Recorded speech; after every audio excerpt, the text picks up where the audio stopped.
વિદ્યાર્થી મિત્રો, ધોરણ 7 વિષય વિજ્ઞાન પ્રકરણ નંબર 12 વનસ્પતિમાં પ્રજનન આજે આપણે વિડિયો દ્વારા ભણવાનું છે। તો પાઠની શરૂઆત કરીએ તે પહેલા એક નાનકડી પ્રજનનની વ્યાખ્યા અહીંયા તમને આપેલી છે। શું કીધું છે? તો કે પિતૃમાંથી નવા સજીવો ઉત્પન્ન થવાની ક્રિયાને પ્રજનન કહે છે। આપણે કોષ વિશે અગાઉ માહિતી મેળવી હતી। એમાંનું જ કંઈ કે પિતૃમાંથી એક નર અને માદા બે અલગ અલગ કોષ હોય છે। એમાં પિતૃકોષ આ નર કોષમાંથી નવો સજીવ ઉત્પન્ન થવાની ક્રિયાને આપણે પ્રજનન કહીએ છીએ। અહીંયા આપણે જે ભણવાનું છે એ છે વનસ્પતિમાં પ્રજનન। તો ચલો પાઠની આપણે શરૂઆત કરીએ કે પોતાના જેવો જ નવો સજીવ ઉત્પન્ન કરવો એ દરેક સજીવનું એક લક્ષણ છે। લક્ષણ શું કામ? તો કે જે સજીવ છે એ પોતાના જેવો જ નવો સજીવ ઉત્પન્ન કરી શકે છે। પછી એ વનસ્પતિ હોય, પ્રાણી હોય કે નાના જીવજંતુ પણ હોઈ શકે છે। તમે અગાઉ ધોરણ 6 માં અભ્યાસ કરેલો છે કે પિતૃમાંથી નવો સજીવ ઉત્પન્ન થવાની ક્રિયાને પ્રજનન કહેવાય છે। પરંતુ વનસ્પતિ કેવી રીતના પ્રજનન કરે છે તે આપણને ખ્યાલ નથી અને એમાં પણ એમના જુદા જુદા પ્રકારો તમને જોવા મળે છે। તો ચાલો આ પાઠમાં આપણે જોઈએ કે પ્રજનનના પ્રકારો કયા છે અને વનસ્પતિ કઈ રીતના પ્રજનન કરે છે। ધોરણ 6 માં તમે પુષ્પના વિવિધ ભાગોનો અભ્યાસ કરેલો છે। યાદ કરો મિત્રો, ધોરણ 6 ની અંદર તમે એવું કંઈક ભણી ગયા હશો કે પુષ્પમાં પાંખડીઓ હોય છે, સ્ત્રી કેસર હોય, ભૂકેસર હોય, વજ્રાસન હોય, એવું ઘણું બધું અલગ અલગ ભાગો સ્વરૂપે તમે ભણી ગયા હતા। હવે વનસ્પતિના વિવિધ ભાગોની યાદી બનાવો અને દરેકના કાર્ય લખો। સૌથી પહેલા આપણે વાત કરીએ કે વનસ્પતિના ભાગો કયા? તો કે જમીનથી શરૂઆત કરીએ તો મૂળ, પછી પ્રકાંડ આવે, ડાળી આવે, પર્ણ આવે, પછી ફળ અથવા ફૂલ આવે છે। મોટાભાગની વનસ્પતિ મૂળ, પ્રકાંડ અને પર્ણ ધરાવે છે। તેઓને વાનસ્પતિક અંગો તરીકે આપણે ઓળખીએ છીએ। મુખ્ય 3 અંગ આપેલા છે। કયું? તો કે મૂળ, પ્રકાંડ અને પર્ણ। એ બધી જ વનસ્પતિમાં તમને જોવા મળે છે। ચોક્કસ સમયગાળાની વૃદ્ધિ પછી વનસ્પતિમાં પુષ્પ જોવા મળે છે। એનો અર્થ શું કરી શકાય મિત્રો? તો કે કોઈ પણ વૃક્ષ તમે વાવેલું છે એવું જરૂરી નથી કે એ 1 મહિનો થાય, 2 મહિના થાય તો એમાં તમને પુષ્પ બતાવે છે, પણ જે તે વનસ્પતિને પોતપોતાની રીતે અલગ અલગ વૃદ્ધિ થાય છે। એ વનસ્પતિમાં થોડા ઘણા સમયગાળામાં અમુક સમય પછી એમાં ધીમે ધીમે પુષ્પ તમને જોવા મળે છે। આંબાની વસંત ઋતુમાં પુષ્પ આવે છે। આપણે શું કહીએ છીએ? તો કે આંબાની અંદર મોર આવ્યો। મોર શબ્દ કેના માટે વાપરીએ? તો કે આંબામાં જે સફેદ રંગનો પુષ્પ આવે છે તેને આપણે આંબાનો મોર કહીએ છીએ।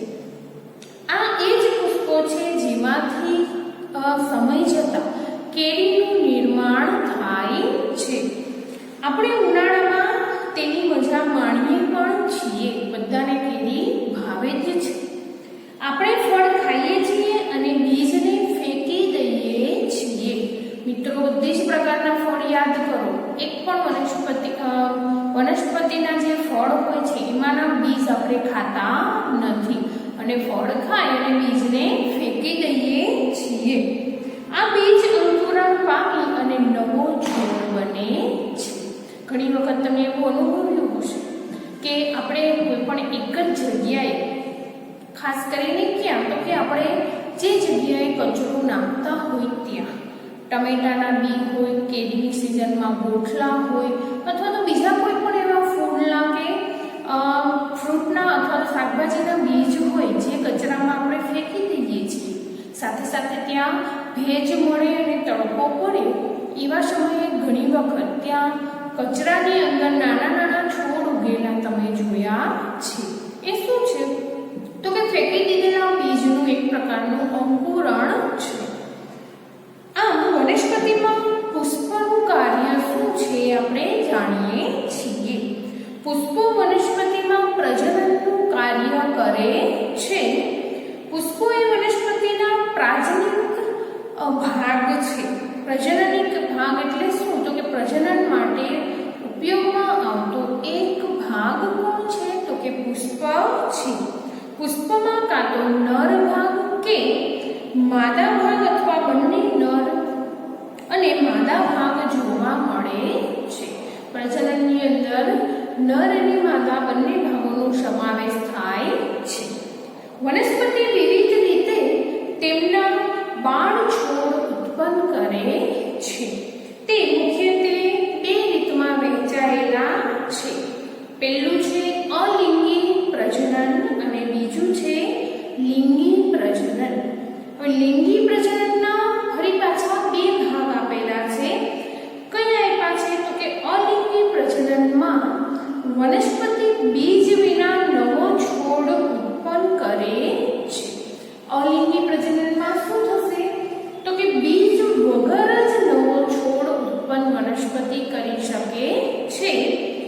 લિંગી પ્રજનનમાં નવો છોડ બીજમાંથી જ મેળવાય છે. અહીંયા અલિંગી પ્રજનન આપ્યું છે, સાથે સાથે લિંગી પ્રજનનમાં શું હોય મિત્રો? તો કે એની અંદર ફરજિયાત બીજમાંથી જ નવો છોડ બને છે. જ્યારે અલિંગી પ્રજનનમાં બીજ વિના પણ નવો છોડ બની શકે છે. હવે આપણે જોઈએ અલિંગી પ્રજનન. અલિંગી પ્રજનનમાં નવો છોડ બીજ કે બીજાણુમાંથી મેળવાતો નથી. એના પછીનો બીજો પ્રકાર જોઈએ વાનસ્પતિક પ્રજનન. એ શું છે? તો કે આ એક પ્રકારનું અલિંગી પ્રજનનનો જ પ્રકાર છે. એમાં બીજની જરૂર પડતી નથી. જેમાં નવો છોડ એ મૂળ, પ્રકાંડ, પર્ણ અને કલિકામાંથી ઉત્પન્ન થાય છે. અહીં પ્રજનન એ વનસ્પતિના ભાગો દ્વારા થતું હોવાથી તેને વનસ્પતિક પ્રજનન તરીકે ઓળખી શકાય છે. એમાં બીજની જરૂર નથી, પણ વનસ્પતિના જે ભાગો છે, ઉદાહરણ તરીકે પર્ણ, એના દ્વારા જ પ્રજનન થઈ અને નવો છોડ ઉત્પન્ન થઈ જાય છે. એક પ્રવૃત્તિ આપેલી છે નાનકડી, તમે ઘરે પણ કરી શકો કે ગુલાબ અને ચંપાની ડાળીને ગાંઠથી કાપવું. આ ટુકડાને શું કહેવાય? તો કે કલમ. ગાંઠથી કાપીએ છીએ એ જે ભાગ હોય એને માટીમાં રોપી દેવામાં આવે છે. બજારની અંદર ખાસ કરીને નર્સરીની અંદર આવા ઘણા બધા રોપ મળે છે. એમાં રોપા પણ હોય છે, નાના નાના છોડ હોય છે અને કલમ પણ હોય છે. આ ભાગને શું કહેવાય? તો કે કલમ. આ કલમને જમીનમાં દાટો, ગાંઠ કે પ્રકાંડ ડાળીનો ભાગ છે જેમાંથી પર્ણ ઉદ્ભવે છે. આ કલમને રોજ પાણી આપો અને ધીમે ધીમે એમાંથી એ જે તે છોડ હશે એમની વૃદ્ધિ થશે. મૂળને બહાર આવતા અને પર્ણને ઉગતા કેટલા દિવસ લાગે છે તે આપણે શાંતિથી નિરીક્ષણ કરવાનું છે. આવી જ પ્રવૃત્તિ મની વેલ, જેને આપણે કહીએ છીએ, બધા ઓળખો છો, પાણી ભરેલી કાચની બોટલમાં ઉગાડી અને એનો વિકાસ કઈ રીતના થાય છે તે પણ તમે અવલોકન કરી શકો છો. તમે કલિકાઓને ફૂલમાં રૂપાંતરિત થતી જોઈ હશે.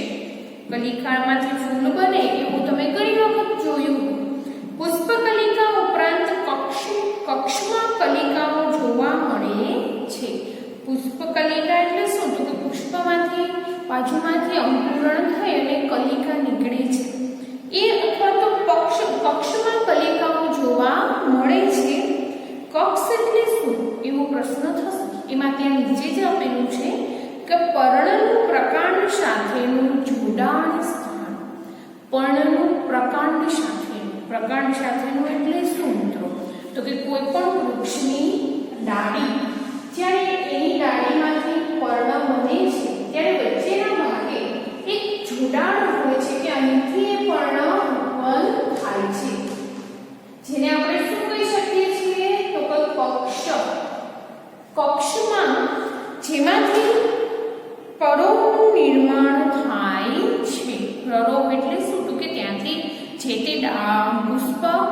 અથવા તો ફૂલ અથવા પર્ણ ત્યાંથી બહાર જોવા મળે છે. આ કલિકાને વાનસ્પતિક કલિકા તરીકે પણ ઓળખાય છે. કલિકા એ ટૂંકું પ્રકાંડ છે જે અપરિપક્વ આચ્છાદિત પર્ણો ધરાવે છે. અપરિપક્વ એટલે શું? તો કે પૂરી રીતના વિકાસ થયેલા પર્ણો હોય નહીં એવા પર્ણ ધરાવે છે. વાનસ્પતિક કલિકાઓ પણ નવા છોડનું સર્જન કરી શકે છે. વનસ્પતિની કલિકામાંથી પણ અલગ નવો છોડ બની શકે છે. બીજી પ્રવૃત્તિ આપેલી છે કે એક તાજું બટાકું લઈ અને તેના પર ડાઘા ચાઠા બિલોરી કાગળની મદદથી નિહાળો. તમને તેમાં કલિકાઓ જોવા મળશે. ઘણી વખત ખાસ કરીને ઉનાળાની સિઝનમાં અથવા તો ભેજવાળું વાતાવરણ હોય ત્યારે ઘરમાં જે બટેટા પડેલા હશે એમાં અંકુરણ થઈ જશે. એ અંકુરણ શું દેખાય? તો કે એમાંથી એક પ્રકારના છોડનું નિર્માણ થવાનું શરૂ થઈ ગયું છે. કારણ શું? તો કે વાતાવરણનો ભેજ એમને મળી રહે છે. આ ડાઘા અથવા ચાઠાઓને શું કહેવાય? તો કે આંખ તરીકે આપણે ઓળખીએ છીએ. ઘણી વખત આપણે ઘરે એવું સાંભળેલું પણ છે કે બટેટાની આંખ. બટેટાના થોડા ટુકડા લો જેમાં દરેકમાં આંખ હોય અને તે ટુકડાઓને જમીનમાં દાટી દો. દરરોજ તેમને પાણી આપો અને તેમાં થતો વિકાસ નિહાળો. તમને શું જોવા મળે છે?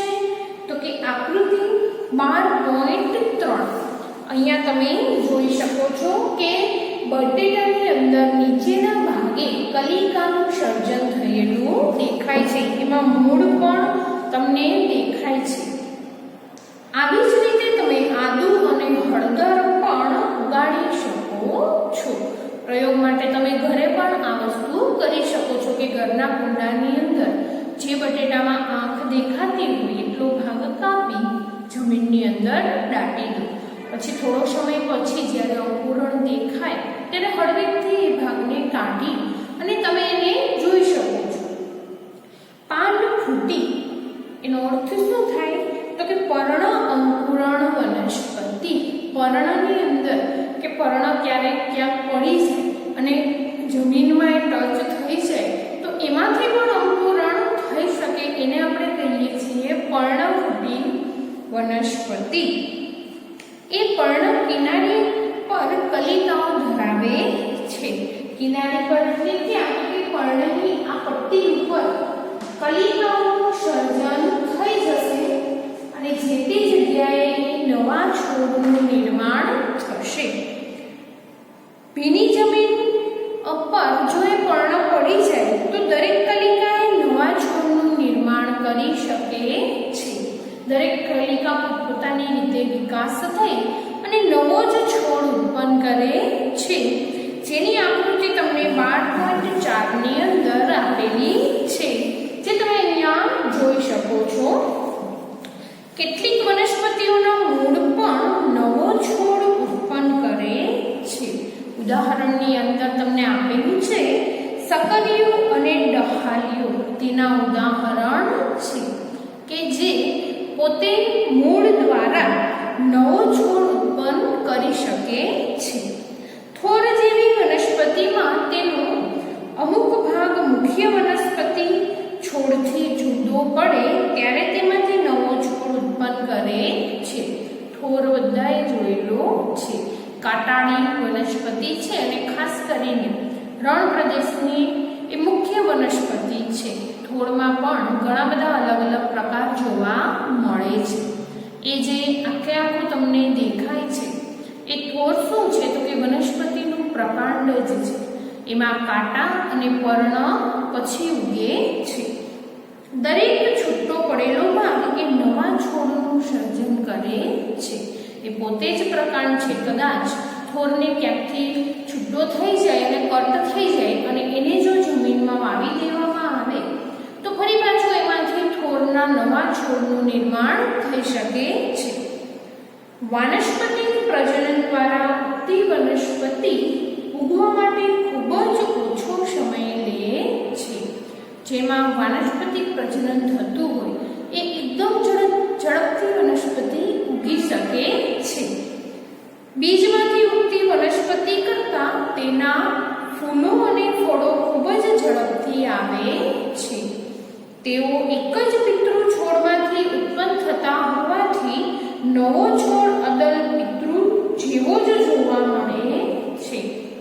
વાનસ્પતિક પ્રજનનમાં શું હોય તો કે આપણે અહીંયા હમણાં જ ભણી ગયા કે એમાં બીજની જરૂર નથી, જેથી કરી ઉગતી વનસ્પતિમાં ખૂબ જ ઓછો સમય થાય છે. બીજમાંથી ઉગતી વનસ્પતિ કરતાં તેમાં ફૂલ અને ફળો ખૂબ જ ઝડપથી આવી જાય છે, કારણ કે જેમ છોડનો વિકાસ ઝડપથી એમ એમની અંદર ફૂલ અને ફળ ફટાફટ આવી જશે. બીજું શું તો કે એક જ છોડમાંથી ઉત્પન્ન થાય છે.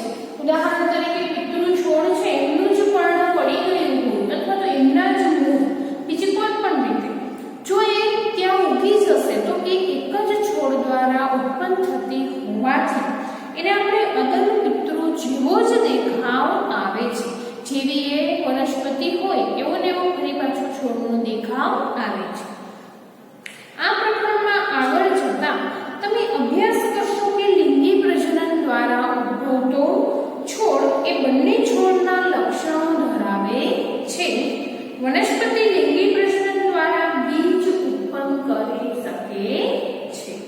લિંગી પ્રજનન દ્વારા શું થાય તો કે વનસ્પતિ છોડમાંથી બીજ ઉત્પન્ન કરી શકે છે. હવે આપણે જોઈએ કલિકા સર્જન. હમણાં આપણે કલિકા વિશે ભણી ગયા કે માનવ વનસ્પતિનો એક ભાગ એનું સર્જન આપેલું છે કે તમે અગાઉ અભ્યાસ કરી ગયા છો કે ઈસ્ટ જેવા નાના સજીવો માત્ર ને માત્ર આપણે માઇક્રોસ્કોપ જેને આપણે ગુજરાતીમાં કહીએ છીએ સૂક્ષ્મદર્શક યંત્ર દ્વારા જ જોઈ શકાય છે.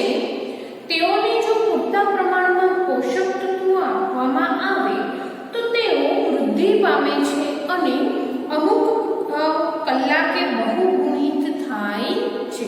બહુગુણિત શબ્દનો અર્થ શું કરી શકાય તો કે 1 માંથી 2, 2 માંથી 4, 4 માંથી 8 એ રીતના એની સંખ્યા ખૂબ જ ઝડપથી વધે છે. યાદ રાખો ઈસ્ટ એ એક કોષી સજીવ છે. જે આપણે અગાઉ પણ ભણી ગયા હતા કે બેકરીની કોઈ પણ વસ્તુની અંદર આપણે ઈસ્ટનો ફુલાવવા તરીકે ઉપયોગ કરી શકીએ છીએ. ચાલો જોઈએ એ કેવી રીતે પ્રજનન કરે છે. હવે ઈસ્ટનું પ્રજનન કઈ રીતના થતું હશે એ આપણે અહીંયા જોવાનું છે. એક નાનકડી પ્રવૃત્તિ આપેલી છે. શું કીધું છે તો કે ઈસ્ટ કેક કે ઈસ્ટ પાવડર બેકરી કે કેમિસ્ટની દુકાનેથી સામાન્ય રીતે બેકરીની અંદર એ છૂટો સહેલાઈથી મળી શકે છે. 1 ચમચી ઈસ્ટ લો અને તેને પાણી ભરેલા વાસણમાં મૂકી દો. તેમાં 1 ચમચી ખાંડ લો અને તેને હલાવી અને એક દ્રાવણ બનાવો. તેને ઓરડાની હૂંફાળી જગ્યા પર એમને મૂકી દો. 1 કલાક પછી કાચની સ્લાઇડ પર આ દ્રાવણનું એક ટીપું મૂકો અને સૂક્ષ્મદર્શક યંત્રની મદદથી નિહાળો. તમે શું જોઈ શકો તો કે ઈસ્ટના વિકસેલા કોષો તમને એની અંદર જોવા મળશે. એ આપણે આકૃતિની અંદર જોઈ શકીએ છીએ કે કલિકા દ્વારા ઈસ્ટમાં પ્રજનન. આકૃતિ 12.5 શું આપ્યું છે તો કે પહેલી આકૃતિમાં ઈસ્ટમાં કોષ આપેલો છે, ઈસ્ટનો પોતાનો કોષ. પછી ધીમે ધીમે તો એમાંથી વિકસતી કલિકા આપેલી છે. એના પછી તો કે નવી કલિકા સર્જન અને આખી નવી કલિકાઓની સાંકળ જે આકૃતિ 12.5 ની અંદર તમે જોઈ શકો છો. ઈસ્ટના કોષમાંથી એક નાનું બલ્બ જેવું પ્રલંબન જોવા મળે છે. ઈસ્ટના કોષમાંથી પ્રલંબન એટલે શું તો કે ઈસ્ટનો કોઈ પણ આકાર આપેલો છે એમાં ઉપરના ભાગે આવી બલ્બ જેવી રચના જોવા મળે છે, જેને કલિકા તરીકે ઓળખી શકાય છે. અને શું કહેવાય તો કે કલિકા. કલિકા ધીરે ધીરે વિકાસ વિકાસ પામે છે અને પિતૃકોષથી અલગ થઈ અને નવા કોષ તરીકે પોતાનું જીવન શરૂ કરે છે. નવો કોષ વૃદ્ધિ પામે છે, પુખ્ત બને છે અને બીજા ઘણા ઈષ્ટના કોષોનું સર્જન કરે છે.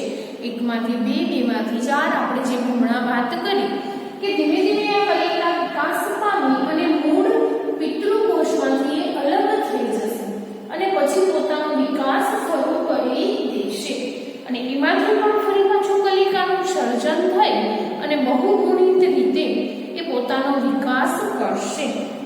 બીજી કલિકાઓ મુખ્ય કલિકામાંથી સર્જાઈ કલિકાની સાંકળ બનાવે છે. જો આ પ્રક્રિયા ચાલુ રહે તો થોડા સમયની અંદર વિશાળ સંખ્યામાં ઈષ્ટના કોષો જોવા મળે છે. અમુક સમયની અંદર પુષ્કળ પ્રમાણમાં ઈષ્ટના તમે કોષોને જોઈ શકો છો. ત્યારબાદ આપણે જોઈએ નવો પોઈન્ટ, અવખંડન. અવખંડન એટલે શું? તો કે તમે તળાવમાં અથવા સ્થિર પાણીમાં લીલો ચીકણો જથ્થો જોયો હશે, જેને આપણે શું કહીએ છીએ? તો કે શેવાળના નામે અથવા લીલના નામે આપણે એને ઓળખીએ છીએ. જ્યારે પાણી અને પૂરતા પોષક તત્વો મળી રહે છે ત્યારે લીલ ઉગે છે અને વિખંડન દ્વારા ખૂબ જ ઝડપથી બહુગુણિત થાય છે. લીલનો તંતુ બે કે તેથી વધુ ટુકડાઓમાં તૂટે છે. આ તંતુઓ કે ટુકડાઓ નવા વ્યક્તિગત તંતુ તરીકે વર્તે છે. આ પ્રક્રિયા ચાલુ રહે છે અને ટૂંકા સમયમાં વિશાળ વિસ્તારને ઢાંકે છે. આપણે ઘણી વખત એવું સાંભળ્યું છે કે લીલ દ્વારા પાણી જે તળાવનું છે અથવા બીજું કોઈ પણ જગ્યાનું સ્થિર પાણી એ ગંદુ થઈ જાય છે અને લીલ ખૂબ જ ઝડપથી પોતાનો વિકાસ કરે છે. એનું કારણ શું? તો કે આ જ વસ્તુ, એમને પોષક તત્વો મળી રહે એટલે પોતાનું સર્જન વિખંડનની રીતે ખૂબ જ ઝડપથી કરી અને અમુક સમયની અંદર પૂરેપૂરી પાણીની સપાટી લીલથી ભરાઈ જાય છે અને આ પ્રક્રિયા ખૂબ જ ટૂંકા સમયની અંદર થઈ અને પૂરેપૂરું તળાવ આખે આખું લીલથી એક ચાદરથી ઢંકાઈ ગયું હોય એવું આપણે એને જોઈ શકીએ છીએ. ત્યાર પછી આપણે જોઈએ બીજાણુ સર્જન. બીજાણુ સર્જન એટલે શું? તો કે પ્રકરણ પહેલું પ્રકરણ આપણે જ્યારે ભણ્યા ત્યારે આપણે શું ભણી ગયા હતા?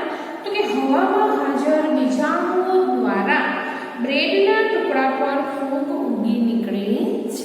ત્યારે આપણે આકૃતિની મદદથી પણ સમજી ગયા હતા કે વાસી બ્રેડ અથવા તો કોઈ પણ બેગ જગ્યાએ જો બેગ પડેલી હોય ભેજવાળા વાતાવરણમાં તો એમાંથી અંકુરણ થાય છે. આપણે તેને ફૂગ એવું નામ આપ્યું કે પછી એ ખોરાક ખાવા લાયક રહેતો નથી. બ્રેડના ટુકડા પર ફૂગ ઉગી નીકળે છે. પ્રવૃત્તિ 1.2 ફરીથી કરવાની કીધી છે કે બ્રેડના ટુકડા પર કપાસ જેવા તાતાઓ જોઈ શકાય છે. જે મેં તમને હમણાં વાત કરી એ જ રીતના પ્રવૃત્તિ કરી કે ભેજવાળો બ્રેડનો ટુકડો લઈ અથવા તો એને થોડુંક પાણીમાં પલાળી અને કોથળીમાં પેક કરી દેવાનો. અમુક સમય પછી એમાં તમને ફૂગ જોવા મળશે. 1 કે 2 દિવસ એને પેક રાખી દેવાનો, એમાં તમે ફૂગ જોઈ શકો. જ્યારે બીજાણુ મુક્ત થઈને તે હવામાં તરતા જ રહે છે. તે ખૂબ જ હલકા હોવાથી ખૂબ જ લાંબુ અંતર કાપી શકે છે. એને કોઈ પ્રકારનો વજન એમાં હોતો નથી. એકદમ હળવા હોવાથી પવન સાથે તે એક જગ્યાએથી બીજી જગ્યાએ સહેલાઈથી આગળ વધી શકે છે. બીજાણુ અલિંગી પ્રજનન અંગ છે. દરેક બીજાણુ સખત રક્ષણાત્મક કવચ ધરાવે છે. સખત એટલે કેવું? તો કે ઝડપથી તૂટી શકે નહીં તેવું. ઉપર આખું એક પડ ધરાવે છે જે ઊંચા તાપમાન અને ઓછા ભેજમાં પણ ટકી રહે છે. તેથી તેઓ લાંબા સમય સુધી પોતાનું અસ્તિત્વ ધરાવે છે. જ્યારે અનુકૂળ સંજોગો પ્રાપ્ત થાય ત્યારે શું થાય? તો કે બીજાણુ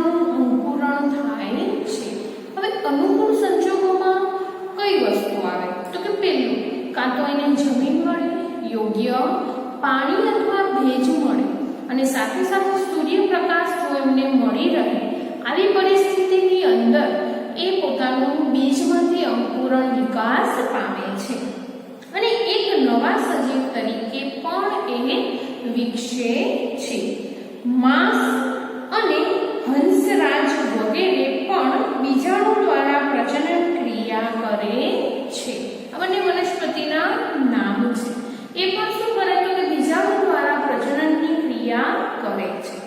આમ આ પાઠની અંદર આપણે અત્યાર સુધીમાં શું ભણી ગયા તો કે પહેલું તો પ્રજનન, બીજું તો કે એમના પ્રકારમાં લિંગી અને અલિંગી પ્રજનન, એમાંનો ત્રીજો પણ પ્રકાર કહી શકાય વાનસ્પતિક પ્રજનન. બીજું શું આપણને કીધું તો કે બીજ દ્વારા જે છોડ ઉગે છે એના કરતાં વાનસ્પતિક પ્રજનનની અંદર ઝડપથી છોડનો વિકાસ થઈ શકે છે. એનું કારણ આપણે અહીંયા હમણાં જ જાણ્યું કે બીજ એક સખત રક્ષણાત્મક કવચ ધરાવે છે.